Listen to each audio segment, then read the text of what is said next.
Hello, hello, salut les crameurs. Alors aujourd'hui, mise en pratique de nos connaissances de Lightburn. Nous allons continuer la construction du holster mural pour une visseuse. Si vous n'avez pas vu la première partie, je vous la mets là au-dessus. Alors ça devrait ressembler à ça. Mon choix est porté sur le PMMA, mais il est tout à fait possible de le faire en CP et je vous conseille du 5 mm minimum. Très bien, passons sur Lightburn et... Alors, ceci étant le dernier épisode, je vous conseille d'aller voir tout à la fin de cette vidéo. J'ai quelques corrections à apporter et quelques conseils à donner. C'est parti. Alors, dans l'épisode précédent, nous en étions arrivés là. Donc, dans l'état, vous avez le box complet, donc le holster est terminé. Ce que je vais vous expliquer maintenant, donc c'est la jonction des bits. C'est une option en fait, donc vous n'êtes pas obligé de l'ajouter. Nous dirons que c'est la version Deluxe. Voilà. Donc la première chose que je fais, c'est d'importer les images au format taille réelle, donc à 1, de ce que je vais intégrer, comme ceci. Donc j'ai la face avant que je vais pouvoir tracer ici et la trace pièce permettant de servir de fond ici. Ok, bon d'accord, je vais commencer par tracer un rectangle, comme ceci. Donc j'ajuste les dimensions, donc ici c'est 93, comme ça, sur 15, c'est parfait. Maintenant je vais sélectionner une image derrière et les centrer, donc ici, aligner au centre, comme ceci. Et je peux maintenant tracer ma réservation pour mes encoches, donc un petit rectangle depuis le coin, ici, comme ceci. Donc j'ajuste les dimensions, donc ici 93, sur l'épaisseur du PMMA 4.4, comme ceci, que je passe en construction, réservation, et je vais l'ajuster, donc la snapper sur le coin. Donc je fais une sélection, l'escape ne fonctionne plus, donc ici, sélection, je snap sur le coin, c'est parfait. Alors, pour mes encoches, je vais bouger un peu ça, comme ceci. Et je vais faire une réservation ici sur les côtés, pareil. Donc, depuis le point là jusqu'à celui-ci. Également, largeur 4.4 sur la hauteur, donc 15, c'est parfait. Je peux maintenant tracer mon encoche, donc un petit rectangle de 4.4 sur une hauteur de 5 mm, largeur 4.4, comme ceci, largeur 5 mm, hauteur 5 mm. Je trace comme ceci et je peux venir sélectionner, donc, sélection, le point médian sur le point médian de celle-ci. Une fois ceci fait, donc je peux sélectionner les deux, les grouper, en faire une copie, CTRL-C, et venir la placer de ce côté-ci, CTRL-V, et la snapper dans le coin, comme ça, donc il est en place. Je vais maintenant faire les petites encoches de celui-ci, donc je vais tracer premièrement un carré, un petit rectangle de 9 de largeur sur 4.4,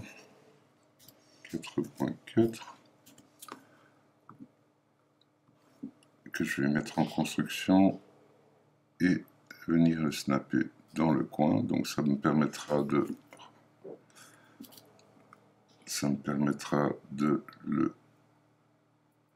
positionner ma première encoche exactement où je le veux.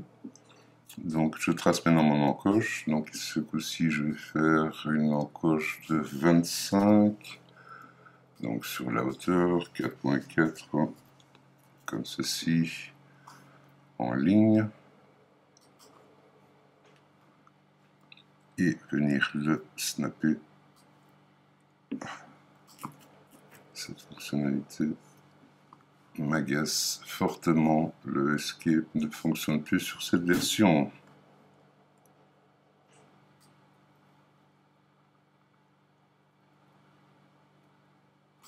Voilà. Et donc 25, 75, donc deux colonnes, un petit tableau de colonnes avec 25 d'écart, comme ceci. Voilà, mes deux ergots sont en place. Donc maintenant, j'ai ma série d'ergots en place. Je vais grouper celui-ci. Grouper. Voilà. Et je peux maintenant donc sélectionner ces encoches-ci, ceux-ci et ceux-là, les grouper. Bon, je vais d'abord la copier, CTRL-C, je la place, CTRL-V. Donc j'ai mes emplacements qui sont définis. Je vais pouvoir maintenant les grouper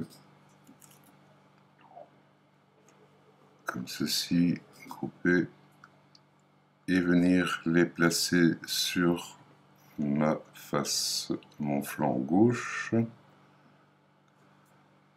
Donc, visualisation de tout et placement de la première plateforme, je dirais ici, plus ou moins.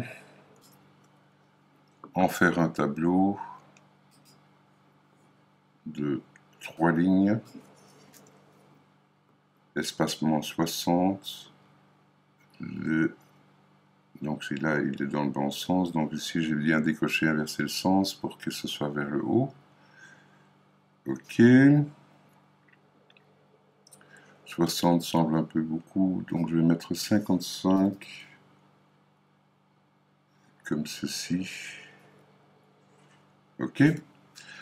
Et je vois que la troisième ici, donc 1, 2, 3, celle-ci est un peu haute, je vais la descendre un petit peu.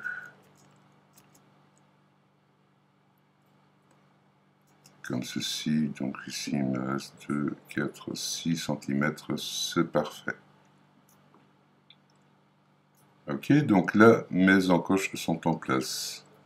Alors pour la base du petit balconnet, je vais me faciliter la vie, donc je vais simplement copier ce que j'ai tracé ici, donc ici les encoches, plus celle-ci, j'en fais une copie, CTRL-C, que je viens placer ici, CTRL-V, et grouper tout ceci, comme ceci, voilà.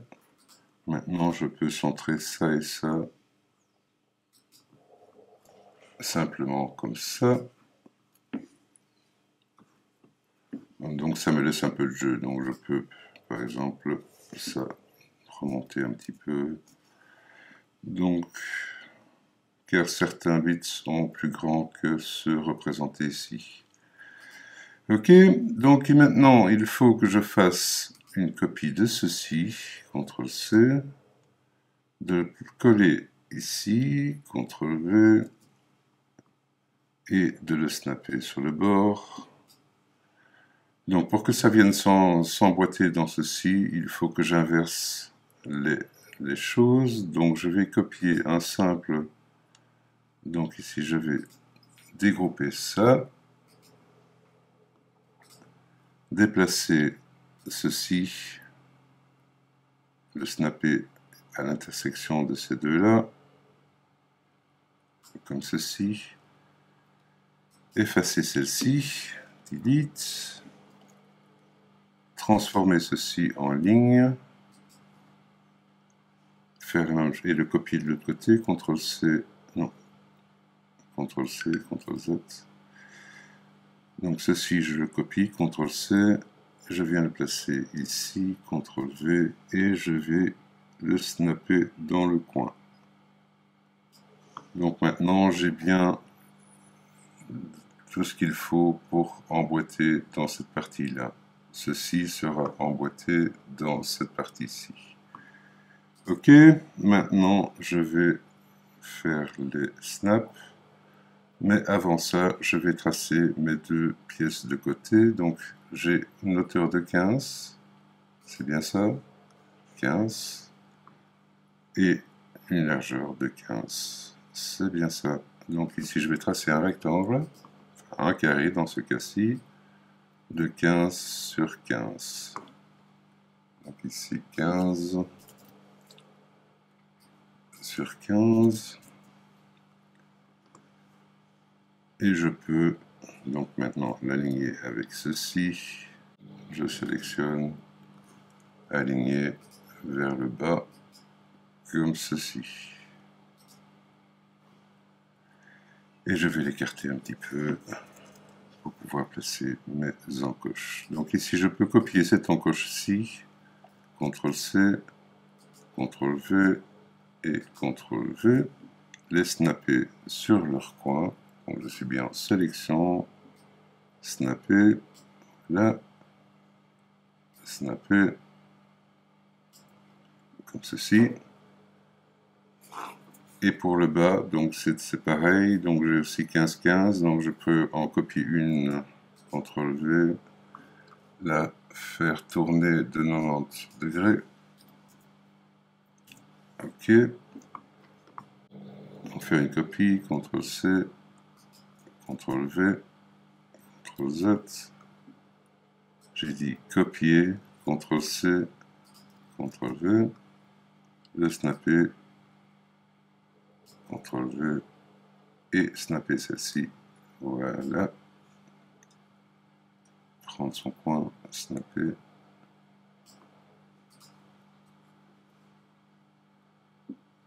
Et donc j'ai bien 1, 2, donc snap là, enfin qui viendra s'emboîter ici, qui viendra s'emboîter là. Et en dessous, en définitive, je n'ai pas besoin de celle-ci. Ok, delete. Donc j'ai bien 1, 2 et 3. Ceci étant fait, je peux sélectionner le tout, CTRL-C, le copier, CTRL-V. J'ai maintenant toutes les pièces nécessaires à un petit balconnet permettant de recevoir les bits. Donc ces pièces-ci, je vais devoir les imprimer, les graver, les découper 3 fois. Alors, si vous avez suivi les 3 épisodes précédents, vous savez maintenant qu'il faut que je fasse mes booléens pour lier toutes mes encoches et les pitons à mes pièces. Donc, je vais faire sans vitesse. Donc, sélection, sélection, booléen, et ainsi de suite.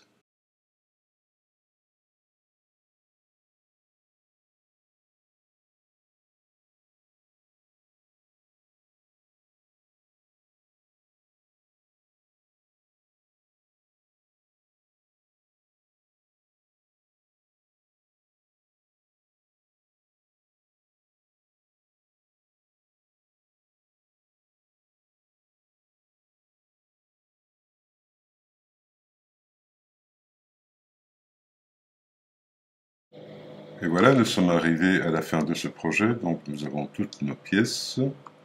Donc, avant de passer à la découpe, je vais cacher tout ce dont je n'ai pas besoin, donc c'est-à-dire les images, le texte, les lignes de construction, et je passe le tout sur un calque de découpe.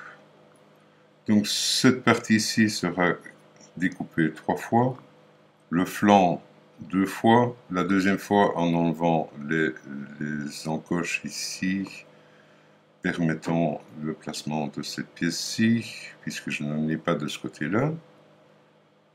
Alors, je vous conseille également de graver en ayant activé ici, couper les graphiques sélectionnés et faire pièce par pièce pour éviter le gaspillage et pouvoir les placer exactement en les cadrant à l'endroit désiré, bien sûr.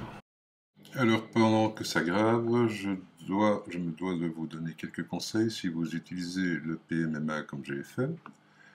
Donc, premièrement, prévoyez des kerfs un peu plus grands, car lorsque c'est chauffé, le PMMA a tendance à se dilater un peu et créer une lèvre sur les bords de coupe. Donc munissez-vous également d'une petite ligne à ongles pour non seulement casser les bords des emboîtements, mais pour les ajuster également. Deuxième chose, la batterie, l'emplacement de la batterie est un peu trop petite. Enfin, je veux dire, l'emplacement est bon, mais il n'est pas possible de la glisser sans enlever la visseuse. Donc il faut diminuer les petites lèvres sur les côtés de la batterie pour permettre de l'introduire facilement par le côté. Et si vous avez bien fait votre boulot, voici à quoi vous devriez vous attendre. Donc ceci conclut cette très longue vidéo en 4 épisodes. Donc comme d'habitude, un petit pouce, un abonnement, et vous verrez le suivant. À bientôt.